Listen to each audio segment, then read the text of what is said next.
New developments in the case of Affluenza teen Ethan Couch. His family has hired a high-profile attorney to represent him after he was arrested in Mexico for missing a probation meeting.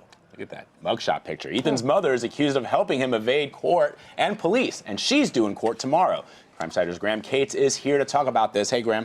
Hey. So, all right, let's start with this term, affluenza. For people who are not familiar with this story, even though it's been on news for weeks now, Non-stop. What does that mean? So Affluenza came up during his trial. He was charged with killing 4 people in a drunk driving accident in Texas. And a psychiatrist who was called by his defense attorneys said that he had affluenza, which meant that because of his kind of wealthy, privileged upbringing, he wasn't able to understand consequences. Affluent. That's, right. yes. He doesn't have the flu. He's from an affluent family. He comes from an affluent family. So what's expected tomorrow at this hearing? Tanya Couch, that's his mother. She helped him escape to Mexico, authorities say. She's in Los Angeles, where she was sent by Mexican authorities, and they're going to consider extraditing her to Texas. At this point, her attorneys have said that they're not going to contest the extradition, that she wants to come back to Texas. But of course, we won't know that for sure until the hearing actually happens tomorrow. Talk to us about this new attorney expected to fight to leave Couch in Mexico. What's the justification for that, and why does he want to keep him in Mexico? This guy's name is Fernando Benitez, and he's kind of made a name for himself representing Americans in Mexico. And what he's saying is that they were going to deport Ethan Couch, and they really should have done a formal extradition process. And the difference is that extradition takes much longer than deportation does. And what he was saying is that the deportation idea was a way for Mexican and American authorities to kind of do an end run around the traditional process.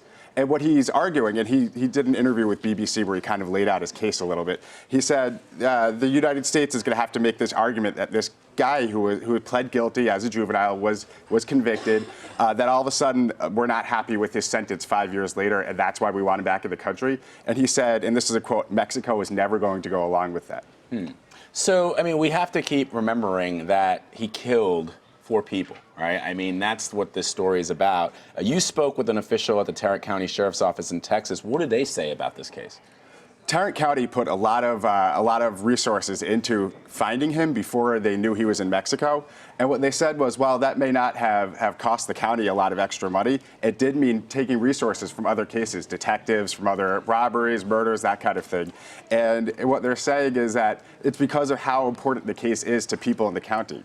And what they're saying now is they're worried that he's going to be in Mexico until his birthday in April, which will change kind of the way the case works. And just really quickly, what kind of a reputation has this lawyer established for himself in Mexico? He's really famous. He keeps getting described as a rock star. He's represented really high-profile cases. He's just kind of he's a big name there. And I mean, the mom, she's facing some charges, some serious charges now, right? I mean, this is a big deal. Yeah, one of the interesting things about this case now is that she could end up being in prison longer than he might. The charge of helping him hindering the apprehension of Ethan Couch could lead her to prison for up to 10 years even. All right, Graham Cates, thank you very much. Remember, you can track investigations like this and read up on the big crime stories of the day at cbsnews.com/Crimesider.